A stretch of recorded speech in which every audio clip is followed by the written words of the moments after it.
No last minute wrenches. Al Golden will be the Bengals' next defensive coordinator, and the defensive staff might be coming together quickly. Let's get into it.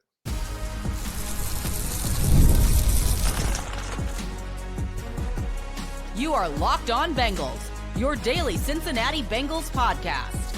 Part of the Locked On Podcast Network, your team every day.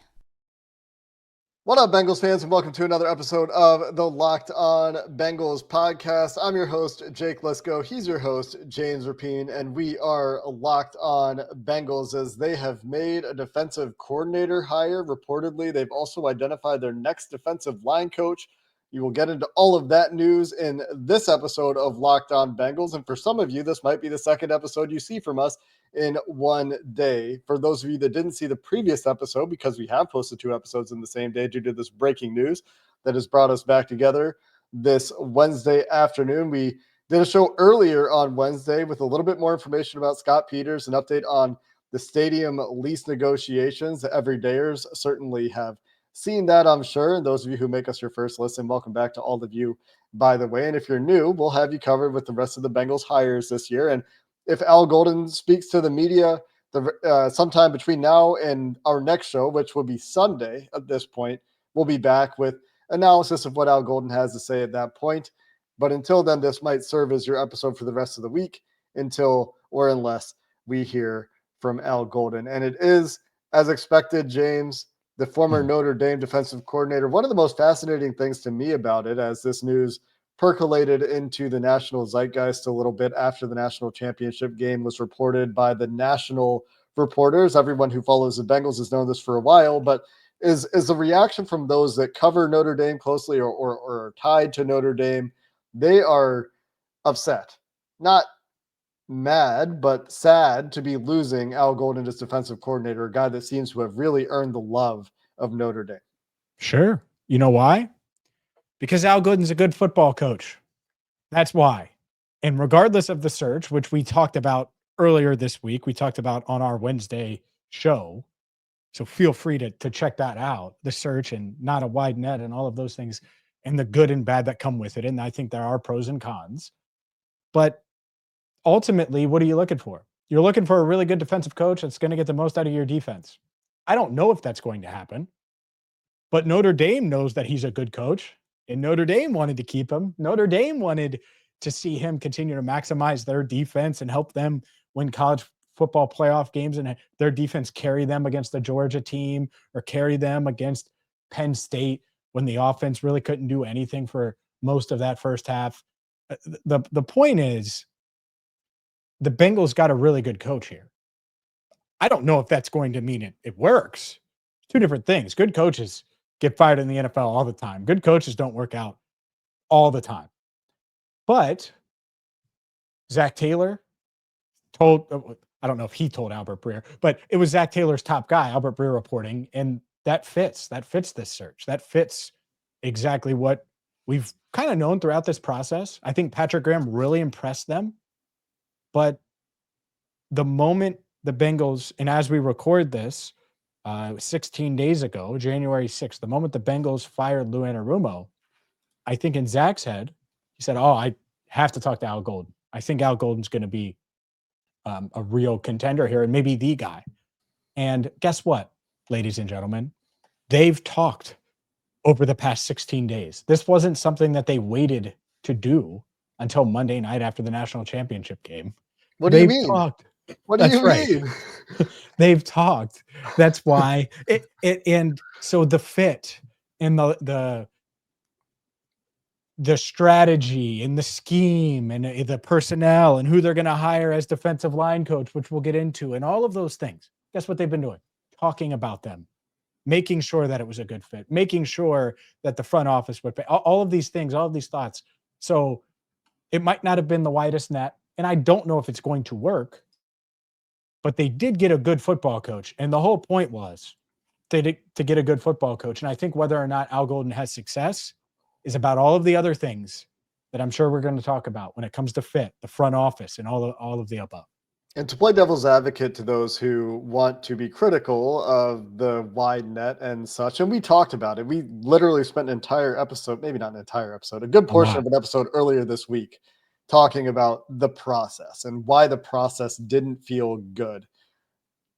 To play devil's advocate to that, and that was an argument that we presented, right? And it's something that I believe. But the other side of that is familiarity isn't inherently bad. It just doesn't feel good. It doesn't necessarily mean that they're doing the wrong thing. Sometimes that familiarity means that you have a very crystal clear vision of what you want and you're sure about the guy that you're asking to do the job. And you drew the comparison to Dan Pitcher. We don't know if there was widespread demand for Al Golden in the NFL the way that we know there was demand for Dan Pitcher to be an offensive coordinator elsewhere. But the way that people who follow Notre Dame are talking about him, it wouldn't be surprising. And to get him away from Notre Dame, I think in the first place is something of an achievement, even though we know that his family still had a house in Cincinnati and all of those things that they took to the city quite well.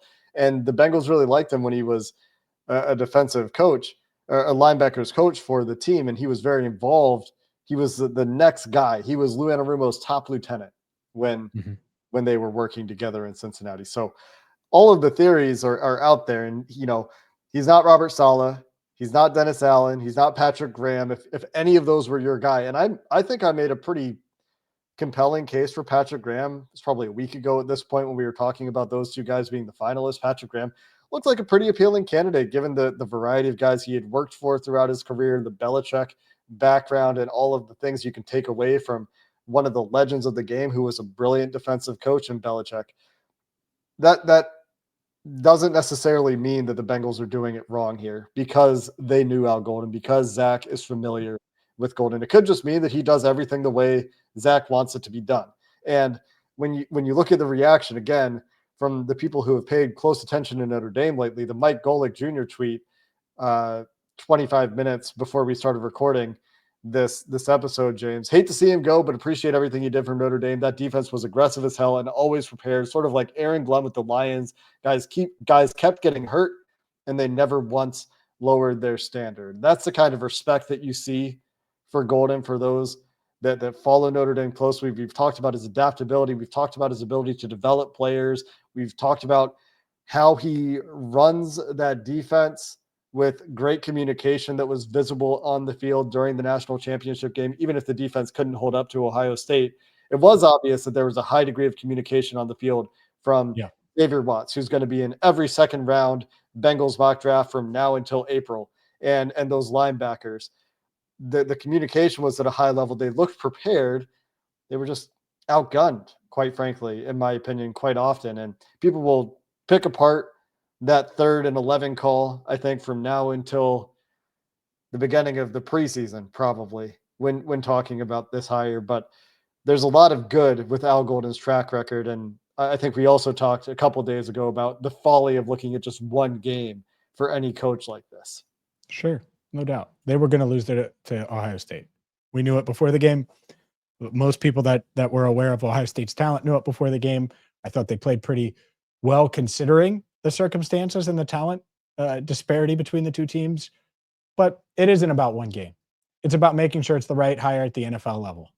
And it's one of those things where, he had success at Notre Dame and he's a really good coach and these Notre Dame people are saying it. And then the other side of it, Bengals fans see the Ohio State thing, the Ohio State game and the struggles, especially in the first half. And they're like, what is going on? Why would you hire that guy? And the reality is none of it really matters because he's got to come in here and do the job at a high level. And we'll see if he does. Now, Zack Taylor knows it. That's kind of where I default back to too. If this was Zach's top guy, well, Zach knows his job's on the line. Zach knows he's not surviving another defensive coordinator, another offensive line coach, another defensive line coach. He's got to get this right. And so whether it's right or not, he had to make the best hire for him, not worry about, oh, well, this guy had head coaching experience, this guy doesn't, all of those things. So I think there's more when it comes to Al Golden, even though we've talked a ton about him. Now that it's done, I certainly have some questions that I wonder how, since he was so focused on Notre Dame, and they don't necessarily have to do with Zack Taylor. So it has to do with the people above Zack Taylor. So we'll get to those questions and maybe some answers coming up next. Today's show is brought to you by PrizePicks. PrizePicks is daily fantasy the way it should be. And with NFL games, we have 3 NFL games left, ladies and gentlemen. That's why you got to get the PrizePicks, because PrizePicks is going to make it so much more fun. If you love football and you want a chance to win real money while watching the games, PrizePicks is the place for you. With PrizePicks, you simply pick more or less on player stats like total passing yards, rushing touchdowns, for a shot to win up to 1,000 times your money. If you get the PrizePicks app today, you'll join more than 10 million members, and those millions of members have won billions of dollars. It's clear why people are loving this platform. It's super simple. Picks take 60 seconds or less. And there's a special offer for Locked On Bengals listeners right now. If you download the PrizePicks app and use code LOCKEDONNFL, you'll get $50 instantly after you play that first $5 lineup. Again, download the PrizePicks app, use code LOCKEDONNFL, and you'll get $50 instantly after you play your first $5 lineup. PrizePicks, run your game. I have a question about Zack Taylor. You have some questions about Zack Taylor's bosses. So let's get into those. Let me ask my question real quick. Yeah, go. Does Zack Taylor have any equity, to use a word that you love, with coaching hires for you? Because this is a point, I was listening to Mo and Paul Dehner. They were talking about this a little bit, talking about the process and why they weren't very concerned about the process. I think they're less concerned about the process than we are, or we were, because it's technically in the past tense now. The process is completed. The Cincinnati Bengals assistant coaches have generally been seen as quite competent outside of Jim Turner until 2024. And then a whole bunch of questions came up, mostly on the defensive side of the ball. There had been criticisms of Lou Anarumo early. Mm-hmm. Those went away when they made the Super Bowl run for a few years. Yep. There have been questions about Zach pretty consistently.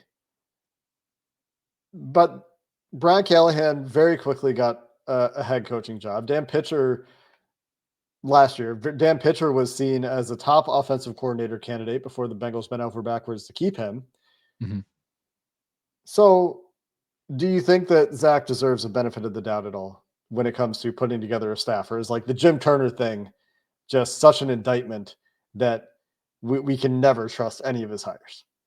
Well, it's twofold, right? I think one, that's a big conversation about Zach and in the direction of the team and all of those things. And so it really goes into Zach's job status. But two, the Bengals clearly feel like that they clearly believe in Zach and they saw the issues. And part of that does tie to the front office. This wasn't just coaching. Like Lou Anarumo isn't in Cincinnati anymore just because of his coaching. To be clear, it's his inability to either trust, help develop, get guys on the field that they're clearly using high resources on. Like it's twofold here. It's not just, oh, well, they were bad on defense in 2024. There's more to it. And so I think the front office saw those issues too. And they also believe in Zach, and Joe Burrow believes in Zach. And so that does give him equity. Whether it's fair or not, he never should have hired Jim Turner. It was ridiculous. Should have fired Jim Turner after year one and gotten Bill Callahan. Didn't do that. Yeah. And it nearly cost him his job. And then he goes to the AFC Championship game back-to-back years, and he did build up some of that equity, I think. I think the Bengals would love a year from now, because Zach has two years left on his deal, love a year from now to extend Zack Taylor. I think that's – you make the moves you made this offseason because you believe Zach is the guy, and that some of the guys on staff need to be tweaked. Some of the coaches on staff need to be tweaked. We'll see if it's the right decision, but that is the decision they went. That's the route they went. And I think the interesting thing to me, when you talk about big picture, if you're committing all this money to Al Golden, and I would assume he's getting a 4-year, $10 million deal. Like, I think it's a real deal. He's not coming here for 2 years, Jake, right? I don't think he's signing a 2-year deal to be the Bengals defensive coordinator. I would imagine his contract lasts longer than Zach. He was making on average $2.5 million with Notre Dame. I assume he's not taking a pay cut. Maybe he did. Maybe he's taking a a $500,000 pay cut. He's making $2 million. That's still more than Lou. Could be 2 years, $5 million too. Could be something like that. 2 years, $5.25 million. You leaving Notre Dame for that? Maybe to get back to your family. Maybe it's the family card. Back to the right? NFL, maybe. Yeah, maybe. Okay, so maybe. But you're still committing big time money at defensive coordinator. And so if let's say it's 2 years for Al Golden, the point will still remain the same. Does today in this decision mean that Zack Taylor's definitely going to be the head coach of the Bengals for the next 2 years? I think that's an interesting, because I think the pressure's ratcheted up. I also think that it's kind of hard to pay 8 coaches versus maybe 1 coach or 2 coaches. Yeah, I mean, I think it's sink or swim time, right? For Zach. So you think it's this year, it's make or break? I don't know if we have the answer, but I think that you could argue that he gets 2 years now because of Al. I don't know. I don't know if this hire buys him more time. I think that there's maybe a little bit of grace extended because they have to rebuild the staff. But I think the reaction to move on from the coaches they moved on from was this year wasn't good enough when we have Joe Burrow at quarterback. You need to get it right now. And I don't think that there should be a lot of leash for that. I think, you look at the Eagles, the bounce back for the Eagles this year, which is something that we've talked about quite a few times, where the Eagles fired everybody but their head coach, essentially, and rebuilt it. And they've had immediate results. And the Eagles spend differently than the Bengals do. They draft differently than the Bengals do. All those things, 100% true, better than the Bengals do, not necessarily just differently. But I think that there is some element of needing instant results here. The Bengals let Zach hire the guys he wanted, which I think you have to do. If you're going to keep Zach as head coach, that means that you have to give him license to make the decisions that he thinks are best for the team. That's part of the job responsibility when you have a head coach. And if you're choosing to keep him, that means you have to keep that job responsibility with him. But if it doesn't work, there's degrees here, right? And we'll have to see how the season goes. But if the defense is bad again and can't keep multiple multi-score leads in second halves to close out games and, can't get a rush after the passer outside of Trey Hendrickson and isn't developing players, isn't playing young players, is not taking guys out of the lineup that the front office, if that disconnect is still there, then nothing is improved. I think there does need to be significant improvement. I think they need to be back in the playoffs. And that's the minimum. If they're not back in the playoffs next year, I think that's got to be the standard for accountability if we're talking about holding these coaches and the staff accountable. Yeah, and so if I'm Al Golden, let's just say that's the case. If I'm Al Golden, I would have pushed for a 3 or 4 year deal. And you have a lot of leverage, unless you just desperately wanted to get back to Cincinnati. And maybe that's the case. Maybe he did. Maybe he wanted to get back. Obviously has his house here, loves it here. There's a lot to like. He dominated in Notre Dame, was really, really good for 3 years. And it's like, all right, it's time to get back to the NFL and see what I can do. I also think that there's the appeal of, man, Lou Anarumo was this close. And I'm really, really close to getting that Arizona Cardinals job. And so there's that element too. But yeah, I think that the Zack Taylor, did he have equity? Do I trust him to make the right hire? I don't know. We haven't really seen it. I think Zack Taylor today is much different than Zack Taylor of 2019. I wouldn't have, and if you really go back in the audio only Locked On Bengals files, like way back, I wasn't all in on hiring a 30, what would he have been, 4-year-old Zack Taylor. It's just because and by the way, he went 6-25-1 in the first 2 years. It's tough. It's hard, but I think he's a much better coach now. And we'll see if he's got the connections and an evaluator and an evaluation of coaches. Who knows? Maybe Al Golden is the perfect fit. He just wants to keep coaching Xavier Watts in the NFL. Xavier Watts. Right. I think it's actually Xavier for him. Yeah. Yeah. Versus Xavier Musketeers. Yeah. Xavier. That makes sense. By the way, don't blame him. Xavier Watts is a heck of a player.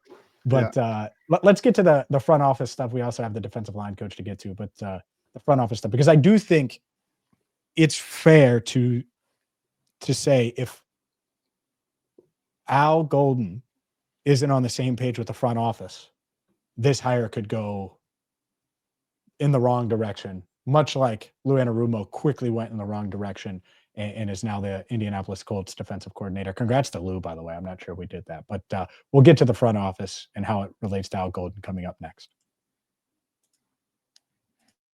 Today's show is brought to you by Gametime. The Bengals in Hamilton County, they're announcing some huge concert on Thursday for this summer. It was Taylor Swift 2 years ago, Luke Combs last year. It's going to be some huge concert at Paycor Stadium. And that's where Gametime comes in, is because whether it's going to a concert, whether it's going to an NFL game, an NBA game, spring training is right around the corner, whether it's opening day for the Cincinnati Reds, Gametime is going to get you into your favorite events, and it's going to make the guesswork, going to make the process, going to make everything that goes into it that much easier, much more simple. Gametime has a new feature. It's called Gametime Picks, and it filters out all of the fluff. So you don't see all of the bad deals. You only see the good deals. And the best part about Gametime for me is you can toggle on this feature. It's all in pricing. So you don't have the hidden fees and all of those things that hit you at checkout. You can look at the tickets, exactly what it's going to cost, the panoramic views from your seat. Take the guesswork out of buying tickets with Gametime. Download the Gametime app, create an account, use code LOCKEDONNFL for $20 off your first purchase. Terms apply. Again, create an account, redeem code LOCKEDONNFL, Locked On NFL for $20 off. Download Gametime today. What time is it? Gametime. Jake, a big reason why Lou Anarumo is no longer in Cincinnati is when the front office goes and gets Dax Hill. And you could argue at times, and I think there are people in the building that think, oh, well, he was our best nickel, our best safety, and our best corner at different times throughout his 3-year career in town. And you're not getting him on the field, or you can't figure out exactly where to play him as a rookie to get him reps. And it just feels like his growth is stunted. That's an issue. And then it's not just him. It's Jordan Battle versus Von Bell. It's Sam Hubbard versus Miles Murphy and Joseph Osai. It's all of these different guys that the Bengals front office, I think, felt like could contribute, weren't contributing, or didn't get on the field early enough to contribute. That to me shows that there was some kind of fit vision issue with the front office versus Lou Anarumo. And I do think that there was a very real and situation where Lou's like, all right, well, kind of like we were at the trade deadline. And I'm not saying he did this at the trade deadline, but it was like, all right, well, can you get some pass rush out? And I think the front office said, hey, we got you number 99 with the 28th overall pick in the 2023 NFL draft. Can you find a way to get him on the field? and so the fit with Al Golden in the vision moving forward, I do think that that's a big part, whether it's the current roster and these young guys or whoever they draft. They're going to take probably multiple defensive players on day 1, day 2, early day 3 in the NFL draft this year. Again, not for the first time. Not that they haven't ever spent resources on the defense. That's not what James is saying. Just to be clear, we know that they have spent resources there, and a lot of people are going to say it's the front office's fault. Lou's a scapegoat. Maybe. I mean, we can't say that that's entirely wrong, but there is definitely an emphasis on being in sync with the front office with this hire, as you're pointing out, and being able to develop the young players with the assets that the front office is spending. And you pointed out many examples there. We saw some development from some players. They kept a couple of coaches, at least for now. I haven't checked the Bengals website today, where they're very fast about updating their coaching roster. And it doesn't look like the defensive roster has been updated yet as of the time of recording, James. So for now, it looks like Charles Burks and Jordan Kovacs are still expected to return as the secondary coaches. I think they will. Yes, confident in that. And Ronnie Regula, who worked with Al Golden at Notre Dame as a defensive assistant, is still listed on the Bengals coaching roster. So with those guys, you need to be able to develop the rest of the team. You need to be able to trust your linebacker the way you trust your linebacker at Notre Dame to make adjustments on the field and communicate them at a high level. Trust your safety, and maybe this goes to Javon Holland, a potential free agent acquisition, or maybe it is Xavier Watts, who will, like I said, be in every second-round mock from now until eternity if he's available for those mock drafts. That level of communication in your secondary is again going to be a topic this year. for this Bengals defense. It was harped on last year, but more than that, need to see development from the young players, because as we've discussed, James, they have spent all of these resources in early draft picks, and they have not gotten returns. Now, is that the draft picks? In the case of like Zach Carter, certainly yes. But in the case of some of these other players, they looked like fine prospects. They didn't look like massive reaches, even if they weren't necessarily our favorite picks in some cases. They looked like players that could develop. And I think that also ties in, talking about Myles Murphy specifically, with the Bengals' new defensive line coach. If you want to pivot there, let's wrap up on Al Golden before we talk about that. Yeah. Let's bring up one more thing. Like, it's not just Myles Murphy and Dax Hill, right? Or Jordan Battle, because there are people that think Dax Hill's a bust or Myles is a bust and they're out on them, right? How about Joseph Osai playing in the preseason, needing to develop and getting hurt last year, right? After coming on in year 2, missed his rookie year, and having him out there. Like, there's just so many things like that where something didn't mesh the way it should have meshed. Like, it just didn't feel right. It felt weird then, and Osai was buried. And then, by the way, he came on this year towards the end of the year, but now Myles Murphy feels like, no sacks as a second-year player. Like, what is going on? And so that just needs to be shored up. It doesn't mean that the front office is perfect, but you want your ownership and your front office in lockstep, especially when you're banking on these coaches to do their part in evaluation. Mm-hmm. It's not like the coaches are locked out of the room and draft room. They have their input as well. And so you just have to get more out of what you have as well. You do. It doesn't mean that they've always gotten it right, but your defense can't fall to and just be awful because Jesse Bates is no longer in town. You still have to figure it out. So it's both. It's both things. And in this front office, we'll have plenty of time to talk about that. But hopefully Al Golden sees the vision as well. And part of that vision is the new defensive line coach, is someone has been a defensive line coach, a trench coach, specifically since 2007. So you're talking basically 20 years in the trenches. And I think that it's going to be interesting to see. Go ahead with what I know you've done a ton of research on, and Paul Dehner Jr. was the one to report this, by the way. I wouldn't say it's a ton of research. We've known about it for about 50 minutes, and we've been talking for 27 of those minutes. So you've done a ton of research. Some cursory research. He was with Green Bay for the lion's share of his NFL career. Jerry Montgomery, by the way. I didn't say his name. Jerry Montgomery. Right. Yes. Yeah. So he comes from New England, which is the first bit here. And Bengals fans are going to see that they have hired 2 assistant coaches from the worst team in football. Arguably, they obviously don't have the first overall pick. You look at the New England, overall pass rush grade. If you go to Pro Football Focus, they were 4th last in the NFL in pass rush grade. And when you look at the individual pass rush players that had a lot of snaps for them in the pass rush, it's really like Keon White and nobody. They didn't get anything out of Anthony Jennings. They didn't get much out of Dietrich Wise. They didn't get much out of Daniel Ekwale, Davin Godchow. They didn't get much out of these players that were playing a lot for them and rushing the passer a lot. So it's like Yannick Ngakoue, a midseason acquisition who I think he's just cooked. But go back to Green Bay, and Kenny Clark loved Jerry Montgomery.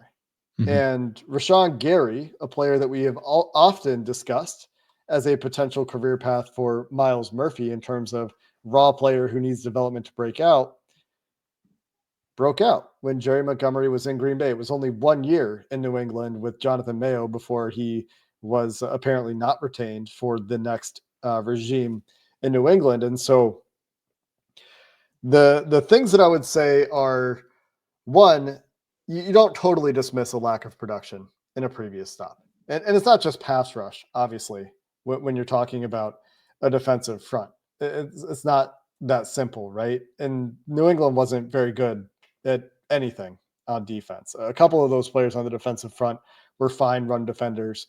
But when you look at the trench coaches they've brought in from New England did not get good results out of their trenches last year. Part of that is a talent issue, but you can't say that it's not a coaching issue at all. We don't know, right? But it doesn't mean that it was the coach's fault either.